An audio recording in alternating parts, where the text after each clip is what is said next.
287페이지 보시겠습니다.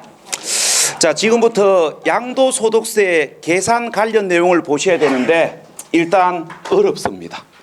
일단 어려운데 양도소득세 계산 관련 내용에서 그러니까 양도소득세 계산 관련 내용에서 많이 나오면 두 문제가 나와요. 그래서 이게 이제 수험생 분들 입장에서 봤을 때는 많이 부담스러운 파트입니다. 자, 그러면 양도소득세 계산 관련 내용이 우리 시험에 나오면 자, 첫 번째 출제할 수 있는 문제가 여러분들이 별로 반갑지 아니한 계산 문제입니다. 양도 차익 계산 문제가 우리 시험에 2, 3년에 한 번씩 나와요.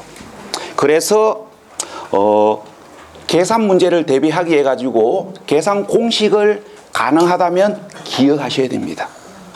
자, 우리가 이제 일단 한번 이야기해 볼게요. 우리가 양도소득세를 계산하기 위해서는 제일 먼저 양도가액을 결정하셔야 됩니다. 우리가 이거예요.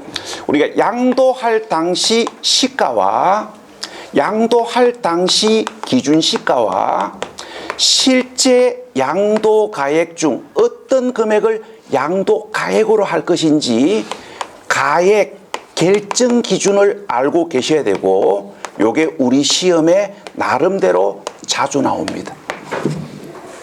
그 다음에 이제 양도가액이 결정되면 양도가액에서 우리가 취득가액과 기타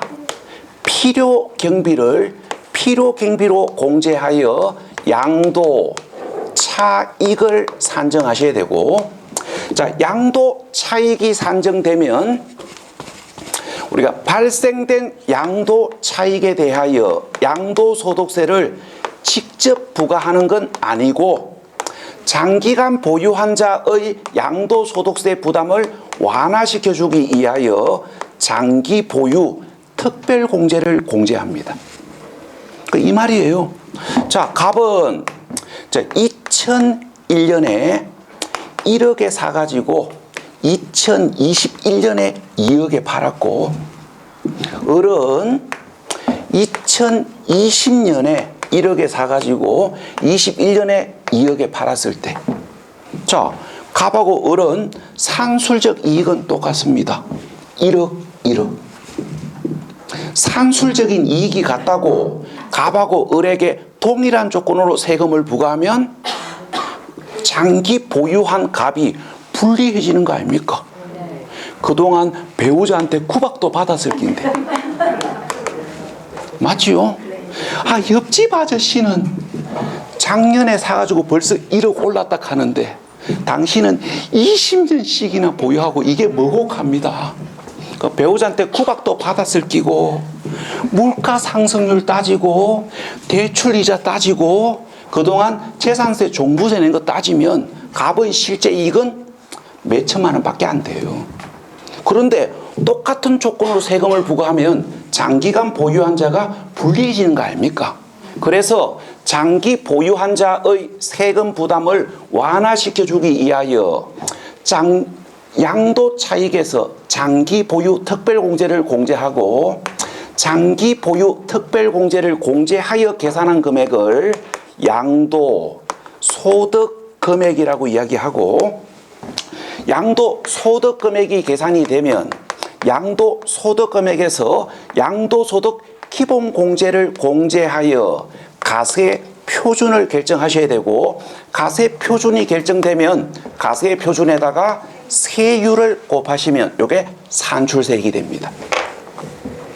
자, 그럼 이제 이게 우리 시험에 나오면 이런 것들이 나와요. 첫 번째, 양도 차익 계산 문제가 출제될 수 있고, 그 다음에 가액 결정 기준을 물어볼 수도 있고, 필요경비 범위를 물어볼 수도 있고, 장기 보유 특별공제와 양도소득 기본공제를 언제 공제받을 수 있고, 공제 대상에서 제외되는 경우는 어떤 경우가 있는지를 물어볼 수도 있고, 그 다음에 세율을 물어봅니다.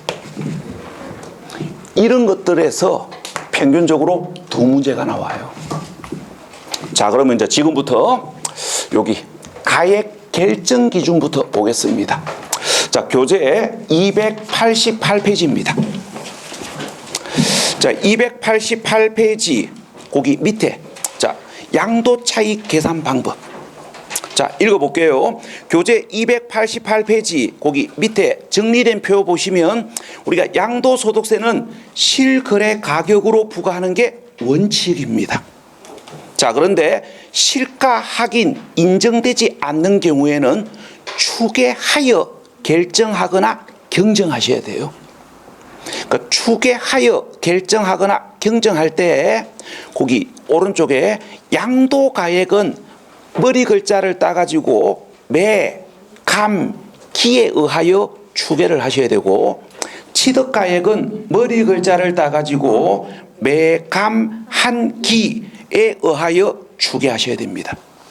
그 다음에 교재 289페이지 우리가 매매 사례 가격이라는 건 양도일 또는 취득일 전후 3개월 이내에 당해 자산과 동일 또는 유사한 매매가 있을 때 그 가액을 매매 사례 가격이라고 이야기하고요. 그 다음에 감정평가액, 한마디로 감정평가 받은 금액이에요. 근데 이제 세법에는 이렇게 정하고 있습니다.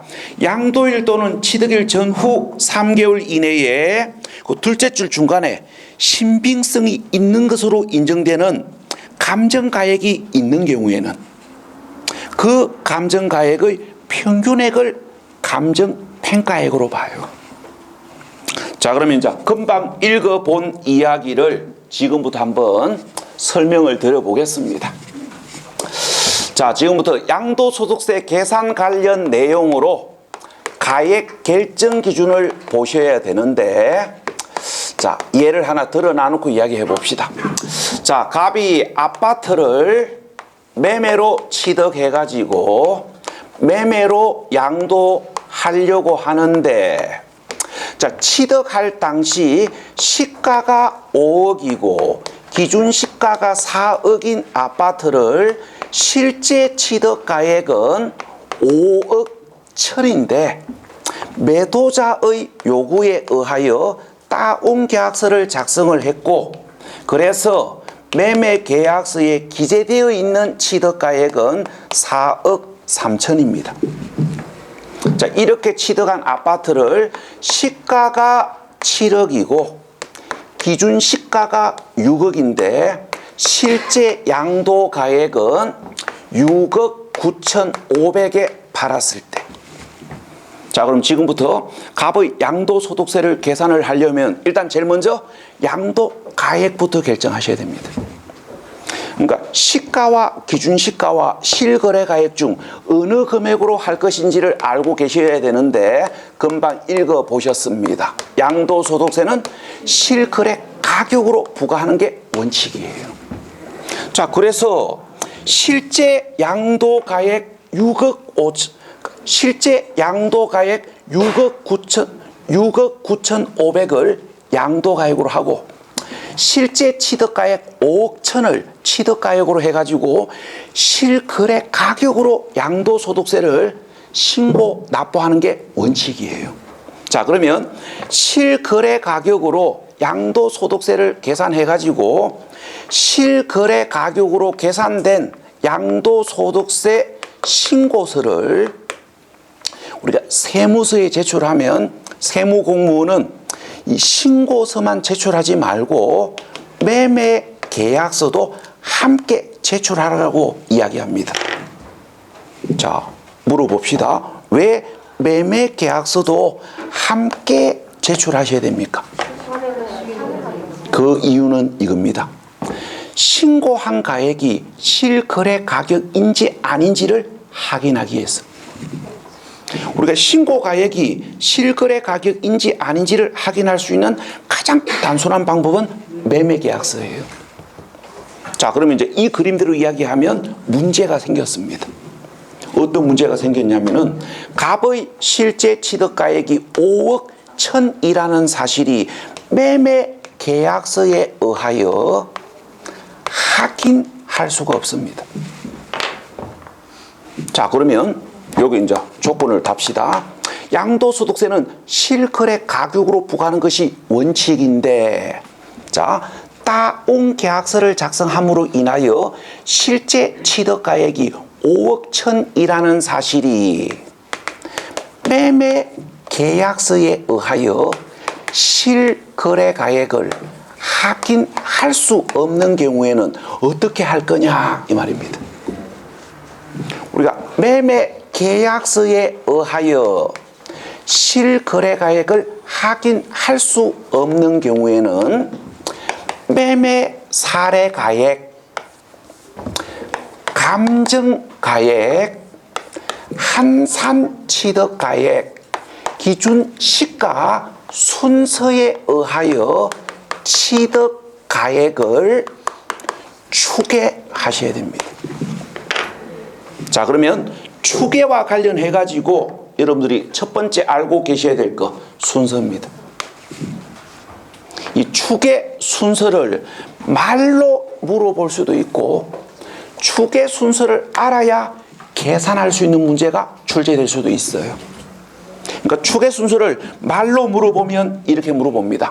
실제 취득가액을 확인할 수 없는 경우에는 매매 사례가액, 한산취득가액, 감정가액, 기준시가 순서에 의하여 취득가액을 추계하여 결정할 수 있다. 이렇게 물어봐요.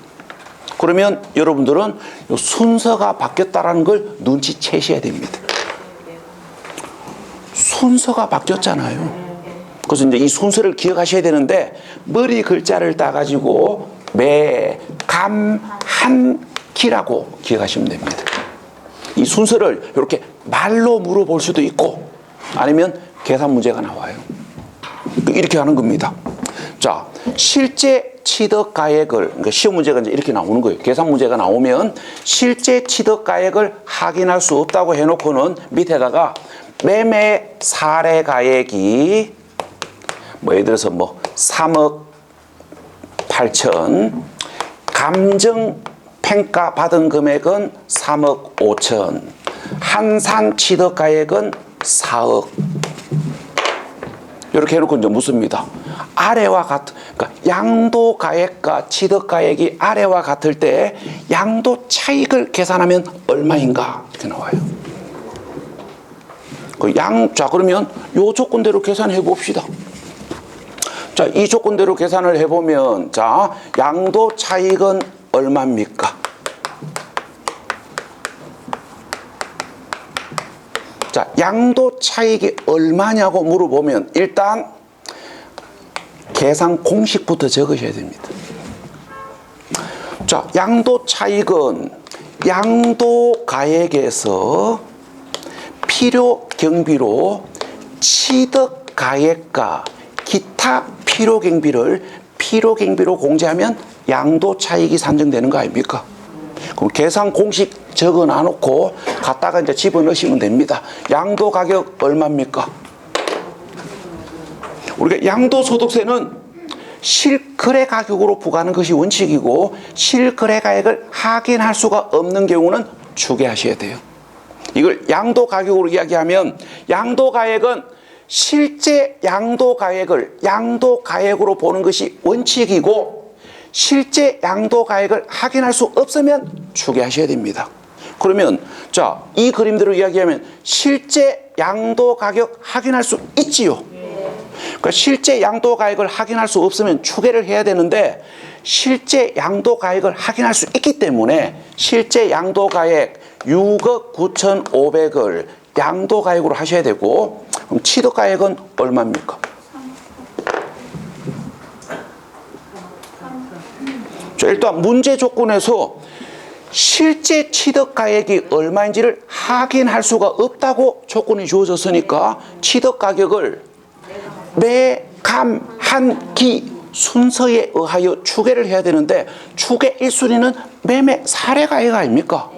그래서 추계 1순위인 매매 사례가액 3억 8천을 취득가액으로 보고 양도 차익을 산정하셔야 돼요. 자, 그런데 매매 사례가격이 없으면 추계 2순위인 감정평가받은 금액으로 취득가액을 추계하셔야 됩니다. 매매 사례 가격도 없고 감정가액도 없으면 추계 3순위인 한산 취득가액으로 취득가액을 결정하셔야 돼요. 그거 봐요. 이 순서를 모르시면 엉뚱한 금액을 가지고 계산할 수도 있어요.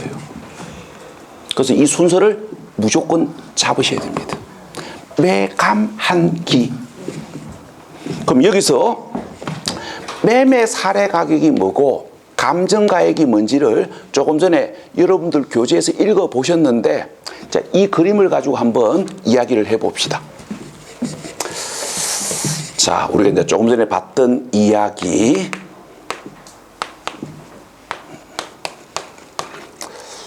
자, 조금 전에 이제 봤던 이야기를 가지고 이야기를 해봅시다. 자, 일단 우리가 이제 갑의 실제 취득가액이 5억 1,000이라는 사실이 매매 계약서에 의하여 확인할 수가 없으면 갑의 취득가액을 매, 감, 한, 기 순서에 의하여 추계하셔야 됩니다. 그럼 여기서 매매 사례 가격이라는 건 무엇을 의미하는 거냐면은 이걸 이야기하는 거예요.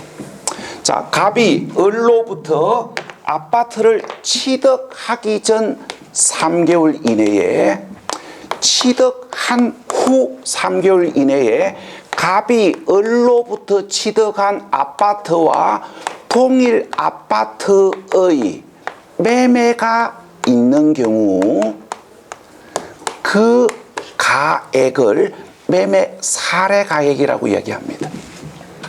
자, 그럼 가봅시다.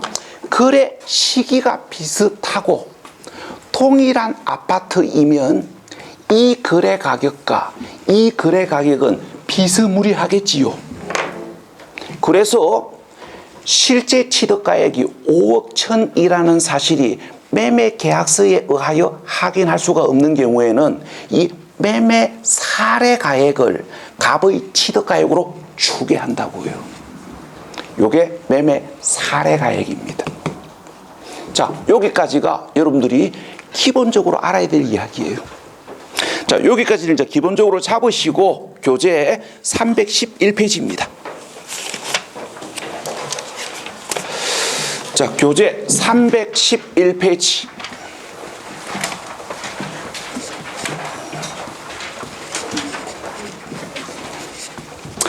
자, 교재 311페이지 가시면 양도소득의 부당행위 계산이 있고, 요게 우리 시험에서 간혹 한 번씩 나와요. 자, 그러면 양도소득의 부당행위 계산과 관련해 가지고 시험장 가기 전까지 세 가지를 공부할 겁니다. 그러니까 세 가지를 공부할 건데, 우리가 세법에서 13개, 14개 이상 고득점을 목표로 하시면 3개 다 공부하셔야 되고요. 근데 나는 뭐 8개에서 10개 정도면 충분하다라고 판단이 되시면 312페이지 고가 양수, 저가 양도 요것만 잡으시면 됩니다. 그러니까 부당행위 계산 관련 이야기를 3개 다 볼 건지, 고가 양수, 저가 양도 요것만 볼 건지는 세법에서 느끼는 부담감 정도에 따라서 조정하시면 돼요. 자, 그러면 교재 312페이지 고가 양수, 저가 양도 요거부터 설명드립니다. 자, 읽어볼게요. 자, 1항 특수관계인으로부터 시가보다 높은 가격으로 자산을 매입하거나 시가보다 낮은 가격으로 자산을 양도한 때, 그 1항하고 5항을 연결해서 보셔야 돼요. 여기 그러니까 1항하고 5항을 이렇게 연결해가지고 보셔야 됩니다.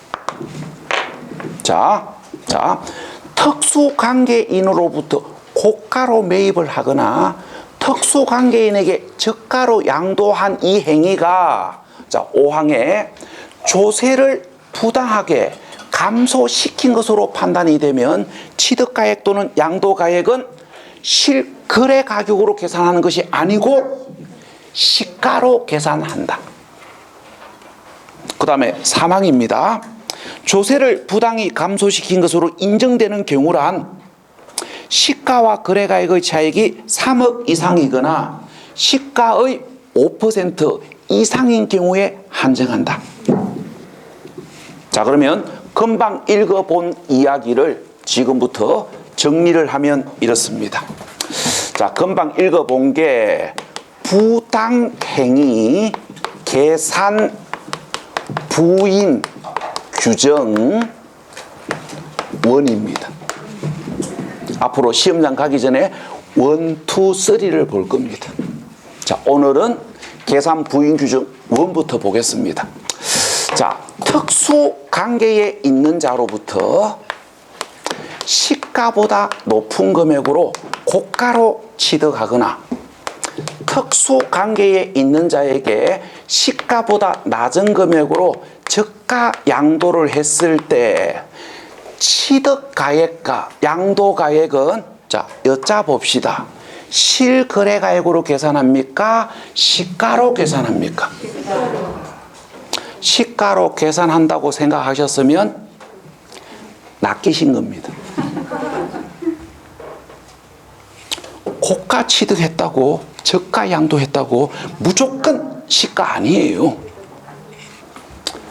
고가로 취득하더라도 저가 양도하더라도 실거래 가격으로 부과하는 게 원칙입니다. 그래서 딱 이렇게만 물어보면 실거래 가격으로 부과하는 것이 원칙이다 라고 답하셔야 돼요. 그래야 법을 제대로 이해하신 겁니다.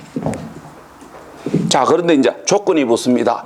고가로 취득하거나 저가로 양도한 행위가 양도소득세를 부당하게 감소시킨 경우에는 취득가액 또는 양도가액을 시가로 계산합니다. 이 말의 의미를 이해하셔야 됩니다. 고가로 취득하거나 저가로 양도하는 행위가 양도소득세를 부당하게 감소시켰을 때 시가로 계산한다고요. 그래서 고가로 취득하더라도 저가로 양도하더라도 양도소득세를 부당하게 감소시킨 경우가 아닌 경우에는 실거래 가격으로 계산합니다. 그래서 이놈이 시험에 나오면 뭐 하셔야 됩니까? 양도소득세를 부당하게 감소시킨 경우인지 부당하게 감소시킨 경우가 아닌 경우인지 확인하셔야 됩니다. 어떻게? 요렇게 시가와 거래 가액의 차액이 3억 이상이거나 또는 시가의 5% 이상이면 부당하게 감소시킨 것으로 보고 시가로 계산하셔야 되고 3억 이상도 아니고 시가 5% 이상도 아니면 부당하게 감소시킨 경우가 아닌 경우이기 때문에 고가 취득하더라도 저가 양도하더라도 실거래 가격으로 계산하셔야 됩니다. 자, 그러면 우리가 돈을 가지고 이야기해 봅시다. 돈을 가지고 이야기를 하면 쉽게 와 닿습니다. 그래서 돈이 좋은 거 아닙니까? 우리를 이해시키기 때문에. 자, 이렇게 이야기해 볼게요. 자, 갑이 특수관계에 있는 자로부터 시가 10억짜리 부동산을 10억 4천만 원에 4천만 원 고가로 취득했습니다. 해가지고 시가 15억인 부동산을 특수관계에 있는 자에게 14억 1천만 원에 매매를 했을 때, 자, 이게 특수관계인 사이의 거래입니다. 자, 갑의 취득가액을 결정해 보시고 갑의 양도가액을 결정해 보십시오.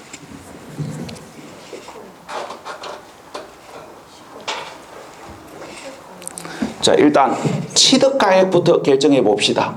자, 갑의 취득가액은 시가 10억입니까? 실제 취득가액 10억 4천입니까? 4천만 원 비싸게 구입했습니다. 자, 지금부터 뭐 하셔야 되냐면은 특수관계에 있는 자로부터 4천만 원 고가로 취득한 이 행위가 갑의 양도소득세를 부당하게 감소시킨 경우인지 아닌 경우인지 확인하셔야 됩니다. 자, 그러면 갖다 집어넣어 봅시다. 시가 10억짜리 부동산을 10억 4천만 원에 거래를 하면 시가와 거래가액의 차액은 4천만 원입니다. 시가와 거래가액의 차액 4천만 원이 3억 이상도 아니고 시가 5% 이상도 아니지요. 그래서 양도소득세를 부당하게 감소시킨 경우가 아닌 경우이기 때문에 갑의 실제 취득가액 10억 4천만 원을 취득가액으로 인정합니다. 그래서 갑의 취득가액은 실제 취득가액 10억 4천만 원을 취득가액으로 봐요. 자, 그 다음에 갑의 양도가액은 얼마입니까? 자, 여기서 이제 조심하셔야 될 게 요게 또는이라는 걸 놓치시면 안 돼요. 이렇게 생각하신 분들이 혹시 있을지도 모르겠습니다. 시가 15억짜리 부동산을 14억 1천만 원에 매매를 하면 시가와 거래가액의 차액은 9천만 원입니다. 이렇게 생각을 하셨으면 실수하신 겁니다.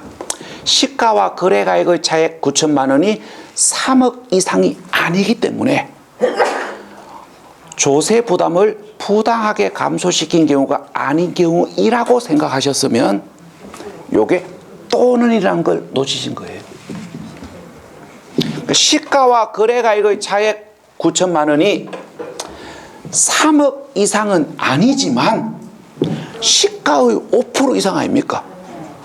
그래서 양도소득세를 부당하게 감소시킨 것으로 판단이 되기 때문에 갑이 신고한 양도가액 14억 1천만 원을 양도가격으로 인정하지 않고 양도할 당시 시가를 양도가액으로 봐요.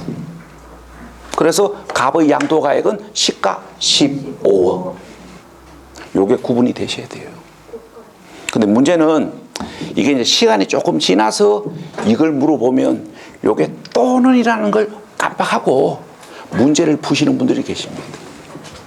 그래서 제가 주의하라고 뻘겋게 적어놨습니다. 요래 적어놨는데도 나중에 그 문제풀이 경험이 없으시면 순간적으로 깜빡하시는 거예요.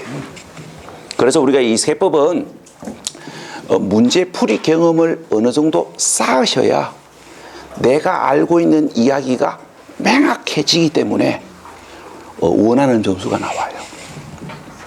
그러니까 문제풀이 하기 전까지는 알고 있는 건데 자꾸 놓치는 겁니다.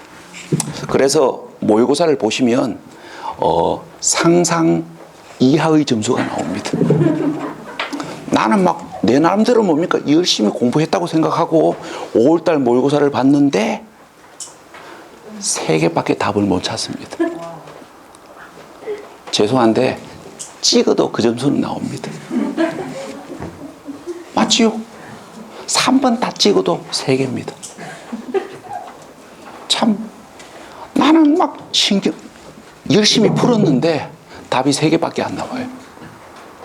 그게 이제 왜 그러냐면은 요런 차이점들을 뭡니까? 문제 풀 때 놓치는 거예요. 그래서 우리가 이 세법은 우리가 문제풀이 경험을 어느 정도 쌓으셔야 내가 알고 있는 이야기가 명확해지기 때문에 문제가 풀려요.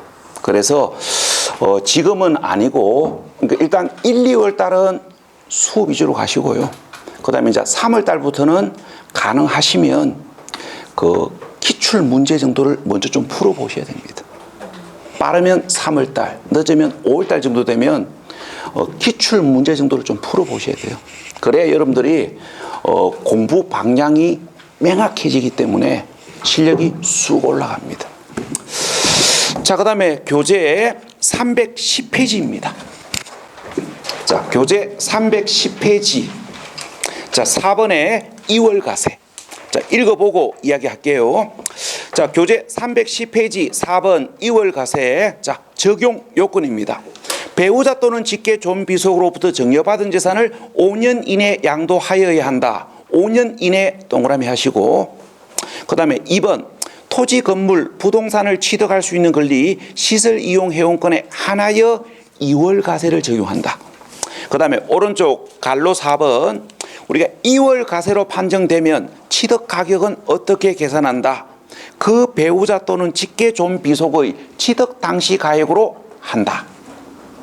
요 정도 이야기를 지금부터 보셔야 됩니다. 나머지 이야기는 천천히 보더라도. 자, 그러면 지금부터 이제 2월 가세를 보셔야 되는데, 자, 일단 왜 2월 가세를 두고 있는지 그 이유부터 설명을 할 겁니다. 그러니까 지금부터 하는 이야기는 왜 2월 가세를 두고 있는지 그 이유를 설명하는 거기 때문에 지금부터 하는 이야기는 필기를 하지 마시고, 제가 조금 있다가 필기하라고 이야기하면 그때부터 필기하시면 돼요. 자, 이렇게 봅시다. 자, 갑이 자 A 토지를 1억에 매매로 취득을 했습니다. 누가 사두면 돈 된다고 이야기했어. 그럼 이제 갑이 이제 시간이 지나니까 돈이 되는지 안 되는지 궁금하지요. 그래서 중개 사무실 가서 물어봅니다. 이 땅 팔면 얼마 정도 받을 수 있냐고 물어보니까 중개사가 아무리 못 받아도 6억은 받을 수 있답니다. 하면서 이 땅 살 사람이 있는데 지금 팔 거냐고 물어봅니다. 물어보면서 중개사가 한마디 더 합니다. 이 땅 언제 구입하셨냐고 하니까 갑이 자랑스럽게 구입한 지 8개월 됐다고 자랑합니다. 하면서 갑 스스로 뭡니까? 흐뭇해합니다. 8개월 만에 6배가 올라서니까 흐뭇하지. 근데 이제 중개사가 뭐라고 이야기하냐면은 이렇게 이야기해요. 우리가 토지를 팔았을 때 양도소득세의 세율은 보유한 기간에 따라 다르고, 보유 기간이 1년 미만이면 양도소득세가 50%가 부과되고, 그 다음에 또 묻습니다. 지금 이 땅 어떻게 사용하고 있냐고. 아무것도 안 한다 합니다. 그럼 이게 이제 뭐가 되는 거냐면은 비사업용 토지가 됩니다. 그러니까 비사업용 토지로 판정되면 쉽게 말해서 뭡니까? 투기 목적의 토지는 비사업용 토지예요. 그러니까 순수하게 시세 차익 목적으로만 보유하고 있으면, 투기 목적이면 그걸 세법에서는 포장해가지고 비사업용 토지라고 이야기합니다. 비사업용 토지로 판정되면 여기다가 10%를 합한 세율로 양도소득세를 부과합니다. 그래서 얼마입니까? 60%입니다. 그럼 내가 단기간에 5억을 벌었지만 양도소득세 60% 3억 부과된다 하니까 갑이 지금 팔면 막 손해보는 것 같지요. 그래서 매매를 결정을 못하고 집에 가서 이 땅을 팔고 싶은데 어떻게 하면 세금을 적게 낼 것인지를 고민을 하다가 어떻게 하냐면 이렇게 합니다. 우리가 배우자 사이는 6억까지는 정려를 해도 정려세가 안 나옵니다. 그래서 요걸 뭡니까? 배우자 병에게 6억의 정려를 하고 배우자 병의 명의로 정에게 6억에 매매를 했습니다. 자, 그럼 봐요. 자, 오해하시면 안 됩니다. 우리가 2월 가세 규정이 없다면, 그러니까 2월 가세 특례 규정이 없다면 취득가액 6억, 양도가액 6억. 그러면 양도 차익이 없기 때문에 실제 부과되는 양도소득세는 없습니다. 2월 가세 특례 규정이 없다고 가정하면, 그러면 이걸 그냥 두면 사람들은 다 어떻게 합니까? 다 어떻게 하냐면은 이렇게 해요. 직접 6억에 매매하지 않고 배우자 병에게 변칙 정려해가지고 팔아가지고 직접 팔았을 때의 양도소득세를 회피할 거 아닙니까?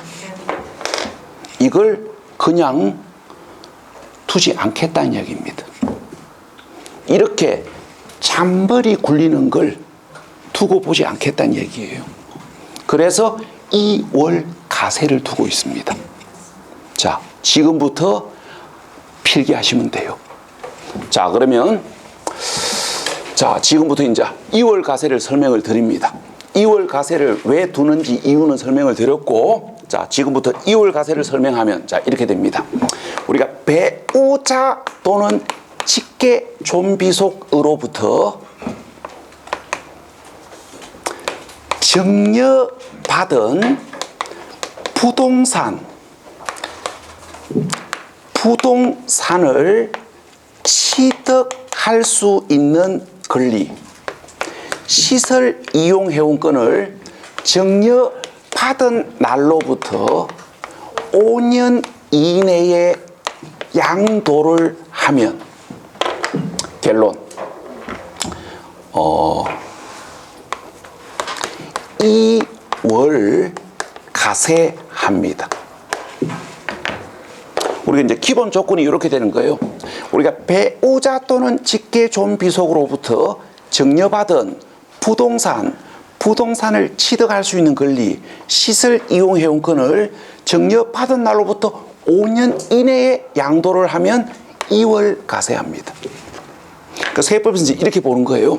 우리가 배우자 또는 직계 존비속으로부터 증여받은 부동산을 취득할 수 있는 권리, 시설 이용 회원권을 5년 이내에 양도를 하면 배우자 갑이 배우자 병에게 증여한 이 행위를 순수한 증여 목적으로 보지 않습니다.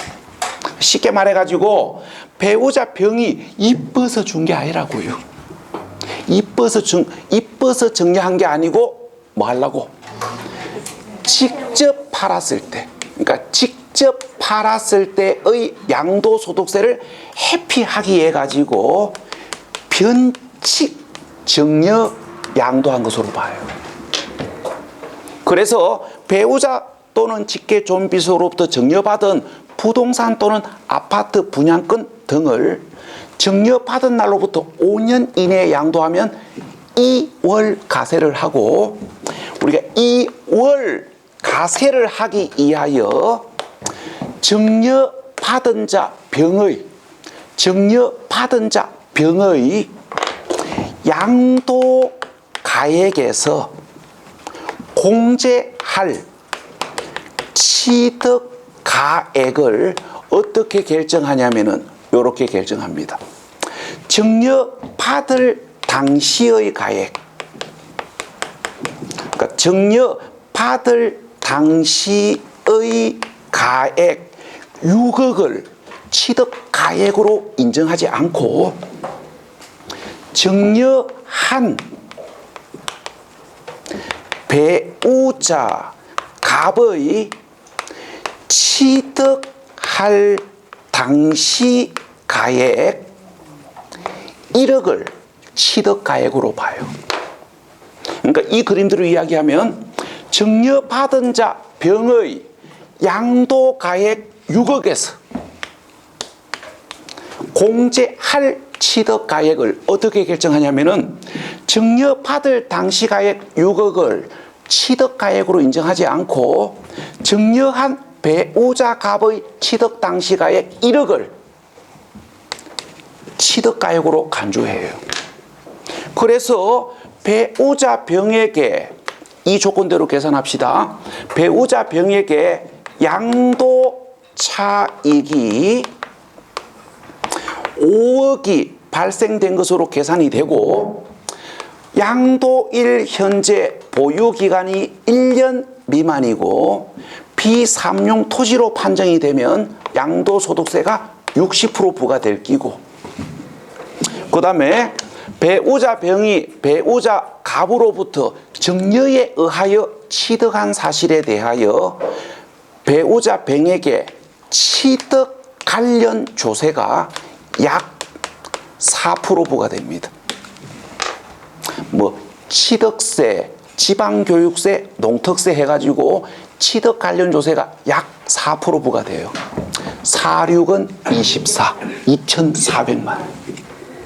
그 다음에 등기 비용 덜 끼고, 그 다음에 법무사 비용 덜 끼고, 그 다음에 양도 관련 중개 수수료 내야 되고. 그럼 봐요. 우리가 변칙 정려하여 팔아가지고 직접 팔았을 때 양도소득세 회피 할락하다가 양도소득세는 양도소득세대로 다 내고 취득 관련 세금 내면 오히려 더 손해본 거 아닙니까? 그래서 뭐라고요? 잔머리 굴리지 말라고요.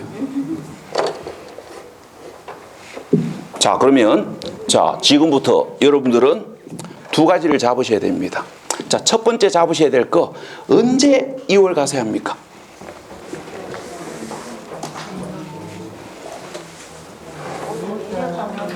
자, 언제 2월 가세예요? 그러니까 자, 언제 2월 가세하는지부터 확실하게 잡으셔야 돼요. 그러니까 언제 2월 가세하는지를 확실히 잡아놓고 어떤 기타 등등을 봐야 되지, 언제 2월 가세하는지도 확실히 안 잡아놓고 어떤 따라오는 이야기를 보는 건 아무 의미가 없습니다. 그래서 언제 2월 가세하는지부터 잡으셔야 되는데, 자, 언제 2월 가세하는지 눈치채시라고 칼라로 적어놨습니다. 칼라로 적어놨다고요? 언제? 배우자 또는 직계 존비속으로부터 증여받은 부동산을 취득할 수 있는 권리, 시설 이용회원권을 증여받은 날로부터 5년 이내에 팔았을 때, 언제 2월 가세하는지부터 단디 잡으셔야 됩니다. 자, 그러면 언제 2월 가세하는지 단디 잡았으면, 자, 첫 번째 추가하셔야 될 거, 2월 가세로 판정되었을 때 취득 가격을 어떻게 정하는지. 여기까지는 지금부터 보셔야 돼요. 그러니까 여기까지는 지금부터 보셔야 되고, 그러니까 여기까지가 확실하게 정리가 됐으면 이런 이야기들을 추가로 보셔야 됩니다. 첫 번째 추가로 보셔야 될 거, 배우자 가부로부터 증여받을 당시 증여받은 재산이 6억을 초과하면 6억 초과 부분에 대해서는 증여세가 부과됩니다. 그럼 이 증여세를 양도 차익을 계산할 때 필요 갱비로 공제받을 수 있는지 없는지, 요 이야기를 우리가 3월달 아니면 5월달부터 천천히 보시면 돼요. 이야기가 조금 혼란스럽습니다. 우리가 배우자로부터 증여받은 재산을 5년 이상 경과 후에 양도함으로 인하여 정상가세가 되면 증여세를 필요갱비로 공제받을 수가 없습니다. 자, 그런데 5년 이내 양도함으로 인하여 2월 가세가 되면 증여세를 필요갱비로 공제받습니다. 그 다음에 이제 이걸 추가하셔야 됩니다. 배우자 가부로부터 증여받은 재산을 5년 안에 팔라고 중개사무실 가니까 중개사가 뭐라 그러냐면은 2월 가세되면 양도소득세 계산에서 분리해진다고 친절하게 설명을 해줬습니다. 그러면 이렇게 된다는 걸 알면, 자, 병은 매도를 포기하든지 아니면 뭡니까? 매도를 포기하든지 가감하게 이장이혼을 합니다. 2월 가세되는 거 피하려고. 그러니까 이장이혼을 해가지고 2월 가세되는 걸 피하려고 하시는 분들이 계십니다. 그래서 교재 310페이지 마지막 줄, 310페이지 마지막 줄, 배우자로부터 증여받은 재산을 양도할 당시 이혼 등으로 혼인관계가 소멸이 되더라도 배우자로부터 증여받은 부동산을 5년 안에 팔면 2월 과세 대상에 포함합니다. 이장 이혼해가지고 2월 과세되는 걸 피하는 걸 잡아내려고. 자, 그런데 이제 거기에 추가 설명이 붙습니다. 그러나 사망으로 혼인관계가 소멸된 경우에는 배우자로부터 증여받은 부동산을 5년 안에 양도하더라도 2월 과세 대상에서 제외한다. 왜? 2월 과세 피하려고 죽은 게 아니거든. 2월 과세 피하려고 죽은 게 아니에요. 운명을 달리한 거지. 그래서 사망으로 혼인관계가 소멸된 경우에는 증여받은 부동산, 증여받은 아파트 분양권을 5년 안에 팔아도 2월 과세 안 합니다. 이런 것들을 천천히 잡으시라고요. 당분간은 여기까지만 잡으시면 돼요. 언제 2월 과세하고 2월 과세로 판정됐을 때 취득 가격을 어떻게 정하는지 여기까지만 확실히 잡아놓으면 나머지 이야기들은 언제든지 볼 수 있어요. 그래서 우리가 1, 2월 과정에서는 여기까지만 욕심내시면 됩니다. 자, 그러면 우리가 이제 2월 과세가 있다는 걸 배웠으면 느끼는 게 있을 겁니다. 자, 뭘 느꼈습니까? 배우자한테 증여하면 안 되겠다. 그걸 느꼈습니까? 그러면 욕심쟁이고 배우자한테 증여해도 됩니다. 이걸 딱 보고는 배우자한테 증여하면 안 되겠다. 그러면 진짜 욕심쟁이에요. 배우자한테 증여해도 됩니다. 해도 되는데 배우자로부터 증여받은 재산은 가급적 5년 이상 경과 후에 양도해야 되겠다. 우리가 배우자로부터 증여받은 부동산, 아파트 분양권을 5년 안에 팔면 2월 과세되기 때문에 양도소득세 계산에서 불리해지잖아요. 자, 그런데 배우자로부터 증여받은 부동산, 아파트 분양권을 5년 이상 경과 후에 양도하면 정상 과세되기 때문에 요 증여받을 당시 가액 6억을 취득가액으로 인정해 줍니다.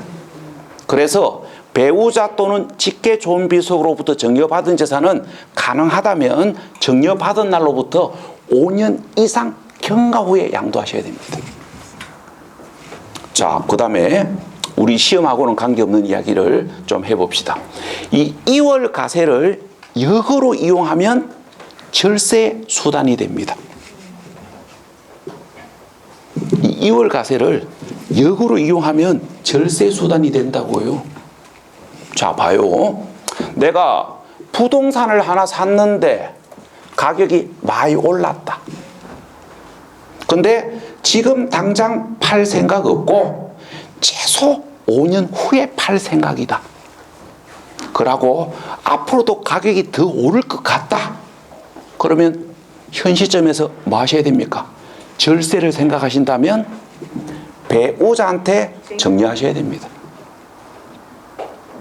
배우자한테 증여하고 나서 5년 이상 경과 후에 양도를 하면 정상 과세되기 때문에 증여받을 당시 가액 6억을 취득 가액으로 인정해 줘요.